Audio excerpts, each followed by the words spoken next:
अस्सलाम वालेकुम, मेरा नाम मोहम्मद वकार अतीक है। मेरा ताल्लुक कनेक्ट रियल एस्टेट से है। मेन टॉपिक, सबसे ज्यादा डिस्कस करने वाला टॉपिक आजकल डीएचटी कराची में डीएचए वैली है। वैली की कुछ फाइल्स हमारे यहाँ कराची में डीएचटी कराची में शिफ्ट हुई है, उसके बारे में आपसे डिस्कस करेंगे। सफदर भाई हमारे साथ मौजूद हैं। सफदर भाई, डीएचए सिटी में जो वैली की फाइल्स हैं उसके बारे में बताया सर, क्या है ये फाइल्स? सर ये वैली की फाइल 2007-8 में वहाँ जेसीओस वगैरह को अलाट हुई हैं, सुबदार मेजर, ऑनरेरी कैप्टन। उसके बाद इस ज़मीन का कोई इशू था, डीएचए इनको प्लॉट नंबर और जगह नहीं दे सका, चूँकि वो फाइलें अब यहाँ शिफ्ट हो गई हैं। यहाँ पे उन पे काफ़ी लोगों में कुछ कहते हैं जी नॉर्थ में है, कुछ इधर है, लेकिन मेरे ख्याल में ये शुहदा लैंड में इनकी ज़मीन है सर। और ज़मीन इनकी अच्छी हो जाएगी, आगे रेट शेट भी इनके अच्छे हो जाएंगे। अभी भी मैक्सिमम कोशिश ये करनी चाहिए कि मैक्सिमम जो बेनिफिट है वो अलाटिक हो जाए। ये जो फाइल्स हैं नॉर्थ में हैं या साउथ में, इसको कैसे हम आइडेंटिफाई करते हैं? सर नॉर्थ में जो अभी तक अलाटमेंट डीएचए ने की है उस लेटर पे वाज़ह तौर पे नॉर्थ का लिखा हुआ है, चूंकि इनको जो अलाटमेंट लेटर डीएचए ने भेजे हैं उसमें नॉर्थ का जिक्र नहीं है, लिहाजा ये फाइलें यहीं पे हैं। दूसरी फाइल जिसकी आप बात करें साउथ वाली, उसमें नॉर्थ का डिस्कशन नहीं है और ये आप कहते हैं शोधा लैंड के पास आ रहा है। जी जी, शोधा लैंड में सर ज़हर है, इनको ज़मीन अच्छी देनी चाहिए क्योंकि सर ये मुतासरीन है और मैक्सिमम बेनिफिट भी अलाटी को ही जाना चाहिए। क्या वजह है सर कि ये इसके पहले एनओसी नहीं दी जा रही थी और अब एकदम से एनओसी आई, और इसके पीछे क्या रीजन था? किन लोगों की वजह से ये एनओसी मिली, क्या रीजन क्या था? सर एनओसी तो खैर अभी भी कुछ लोगों को अलाट हो रही है और कुछ को पहले की मिली हुई है। डीएचए वैली में ही उन लोगों को प्लॉट नंबर मिल गए थे तो उन्होंने पुरानी 2018-19 में एनओसी ली हुई है। जिन लोगों के पास पुरानी एनओसी है वो प्लॉट ट्रांसफर के लिए अवेलेबल है। डीएचए वैली की फाइल कम रेटों में निकलती है, फिर बिकने के लिए आती है और बिकने के वक्त ट्रांसफर के वक्त उसका प्रोसेस रुक जाता है, इसके पीछे क्या वजह है? सर मैं अपनी अगर बात करूं तो मैं किसी भी एजेंट से उस टाइम तक फाइल नहीं परचेज करता जब तक मुझे वो अपना एग्रीमेंट नहीं दिखाता है। जब मुझे यकीन हो जाता है कि ये 29, 30, 28 लाख रुपए में फाइल ली है तो हम उससे लाख 2 लाख का कोई मैटर नहीं है, हम उससे फाइल ले लेते हैं। जो फाइल 15-18 लाख में ली हुई है सर, अलबासित बिल्कुल भी ऐसा कोई काम नहीं करता है। अल्हम्दुलिल्लाह हमारी कोशिश होती है कि हम कोशिश करें कि डायरेक्ट चीज़ लें, लोग हमें अप्रोच करें। पिछले दिनों को 23-24 लाख में फाइल बिकी थी, उसका क्या हुआ फिर ट्रांसफर का? सर वो कम पैसों में जो फाइलें बिकी हुई हैं उनका ट्रांसफ़र नहीं हुआ है सर। वो डीलें ज़ाहिर है ऑलरेडी कैंसिल हो जाएंगी क्योंकि जो यहाँ ऑफिसर बैठे हुए हैं ट्रांसफ़र के, इनको भी आयर अथॉरिटी से ज़ाहिर है इंस्ट्रक्शन आई हुई है कि आपने कम पैसों में कोई फाइल ट्रांसफ़र नहीं होने देनी है।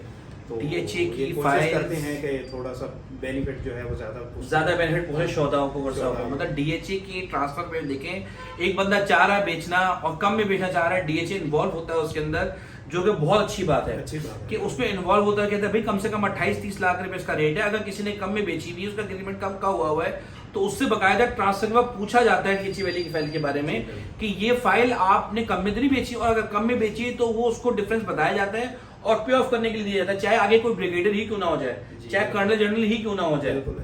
ऐसे ही सर जी ऐसे। अच्छा, कि डीएचए वैली की फाइल्स हम बेच तो रहे हैं ना, हमें अभी तक लोकेशन पता है ना, हमें ये पता है कि ये नंबर क्या है इसका, कोई इंटीमेशन लेटर वगैरह नहीं निकला, तो ये आराम से ट्रांसफर हो जाती है? जी सर बिल्कुल ट्रांसफ़र। सर 2 केस हमारी पहले हुई हैं अल्हम्दुलिल्लाह, और अभी 2-4 केस हमारे जमा भी हैं। ये किसी कोई इनका इंटरनल मामला है डीएचए का, तो इन्होंने अभी फिलहाल ट्रांसफ़र इसका बंद किया हुआ है। जैसे ही ट्रांसफ़र दोबारा खुलेगा तो अल्हम्दुलिल्लाह हम इसमें काम कर रहे हैं सर। और जगह का ज़हर है, ये नसीब की बात है, लेकिन मुझे उम्मीद है इनकी जगह बहुत अच्छी होगी। इनकी जगह अच्छी होगी। जो हिस्ट्री रही है सर डीएचए की, उसमें जगह जल्दी अलॉट नहीं करते, जैसे कि 2017 की न्यू बिल्डिंग वाली फाइल्स हैं जी सर, उनकी अब तक जगह नहीं दी गई। कोई वजह आपके जहन में, आपने पूछो किसी से? सर देखें, अगर 2017 का बैलेट का अभी तक डीएचए ने ज़मीन नहीं दी तो उसका डीएचए को बहुत बड़ा लॉस हुआ है सर। मेरी खुद बहुत सारी ऐसी पार्टियां हैं जिसमें मैंने 1000 गज, 500 गज, 600 गज के रिफंड दिए हैं सर। रिफंड करवाए? वो 99 एक फाइल में हमने 99 लाख या 96 लाख पे करके, जब पार्टी ने उसका बैकग्राउंड पूछा तो मैंने पहले भी उनको, हमारी कोशिश थी कि थोड़ी पेमेंट रोक के करें, लेकिन वो करते रह चुके। तो बाद में जब देखा जी ना ज़मीन है ना कुछ, तो फिर रिफंड के लिए अप्लाई किया 5-6 महीने। रिफंड का प्रोसेस क्या है? रिफंड के लिए सर ओरिजिनल पेपर एप्लीकेशन के साथ जमा होता है, ऑनर की तरफ से एप्लीकेशन आती है, उसमें 4 से 5 महीने लगते हैं सर। ये अप्रूवल होती है, उनकी फाइल कैंसलेशन में जाती है, 20% माइनस करके ये उसको पेमेंट हो जाती है। बहरे की तरह तो नहीं है साल 2-2 साल 3-3 साल? ऐसा डीएचए का ऐसा रिकॉर्ड नहीं है सर अल्हम्दुलिल्लाह। मैंने 4-6 रिफंड लिए हैं और टाइम पे सर 3-4 महीने में अपने को मिल गए हैं चेक सर। मैं ऐसे बहुत से मेरे ओवरसीज क्लाइंट हैं जिनके पास 2017 की फाइल्स उन्होंने परचेज की हुई, 1000 गज की, 500 गज की, 500 का 1.5 करोड़ में अलॉट हुआ हुआ है, उन्होंने 1 करोड़ में भरे हुए, मतलब कुछ उनको रिटर्न नहीं मिल रहा। 1000 का 3 करोड़ में अलॉट हुआ हुआ है, उन्होंने 1.5 करोड़ में भरे हुए। उनके लिए आपकी क्या राय है? क्या वो रिफंड पे चले जाएं आज या उसको होल्ड करें? सर उसको अब इतनी पेमेंट भर के रिफंड में उनको नुकसान है। अब एप्लीकेशन डीएचए को रिक्वेस्ट करनी चाहिए कि कम से कम हम उनको ज़मीन वो दिखा दें कि कौन सी है, कोई उनको प्लॉट नंबर दे दें, कोई सेक्टर दे दें, ताकि वो आगे बैलेंस अपनी पेमेंट कर जाएं।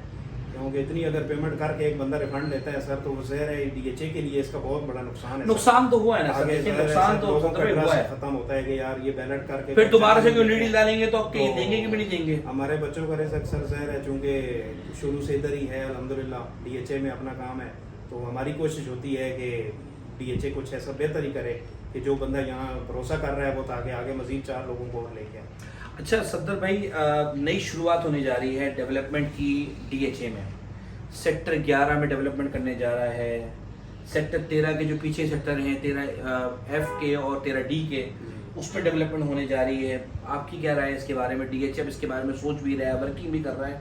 आपके बारे में यहाँ अगर डेवलपमेंट स्टार्ट हो जाती है तो क्या फ़र्क पड़ेगा?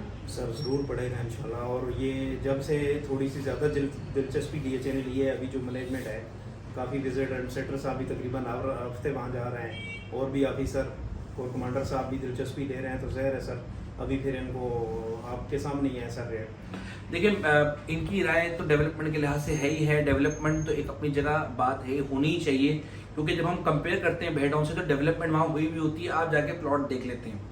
एक वादा हमारे साथ डीएचए की एडमिनिस्ट्रेशन ने किया था कि वो वहाँ बोर्ड्स लगा देंगे। क्या वो बोर्ड अब तक लग गए सर? सर कुछ जगह पे लग गए हैं और कुछ सेक्टर 14 में बोर्ड लग गए? सेक्टर 14 में अभी नहीं लगे। मतलब जहाँ हमने 300 मकानात बनना स्टार्ट हो गए वहाँ अब तक बोर्ड नहीं लगे सर जी।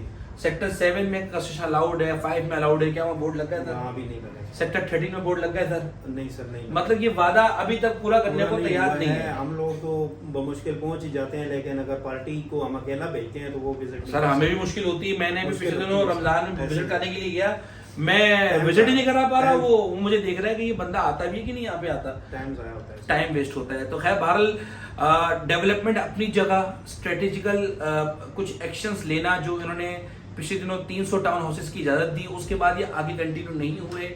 इन्हें आगे जाना चाहिए था, ये आगे नहीं गए। अफसोस की बात है कि वो एक कामयाब एक्सपीरियंस होने के बाद ये सेक्टर 13, 14D में आगे मूव नहीं किया, इन्होंने सेक्टर 6 की तरफ मूव नहीं किया। सर हमने डीएचए 2017 को भी डिस्कस कर लिया, वैली को भी डिस्कस कर लिया। ये मुझे बताएं, ये ऑफिशियल अनऑफिशियल का मामला क्या है मैप का? ये क्या चक्कर है? डीएचए को पूरे मैप बैरिया की तरह दे देने चाहिए, क्योंकि हर डीएचए के हर ट्रांसफर लेटर पे लिखा होता है कि इसमें कुछ माइनर सी चेंजिंग आपका प्लॉट आगे पीछे करना, तो वो ज़ाहिर अथॉरिटी है कर सकती है। तो बैरिया भी तो यही कर रहा है, लेकिन सर कम से कम जो बंदा पैसा लगा रहा है उसको पता हो कि मैं क्या ले रहा हूँ।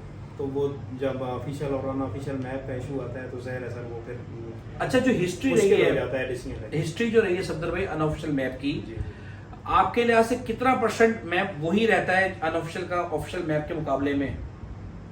तकरीबन 80-85% वही रहता है। वही रहता है। कॉर्नर तब्दील हो जाता है मैक्सिमम, कॉर्नर गोले इस तरह का ज़ाहिर है सर सेक्टर के बाहर वाला है सर जो है ना वो चेंज हो जाता है। लेकिन मेजॉरिटी जो है ये 80 to 85%, मैंने तो हमेशा 90% बोला है, लेकिन 80 इनके मुताबिक वो करीब करीब की बात है कि 85% अनऑफिशियल मैप के जरिए ही चीजें बिक्री होती हैं। अनऑफिशियल मैप पर घबराहट की जरूरत नहीं है।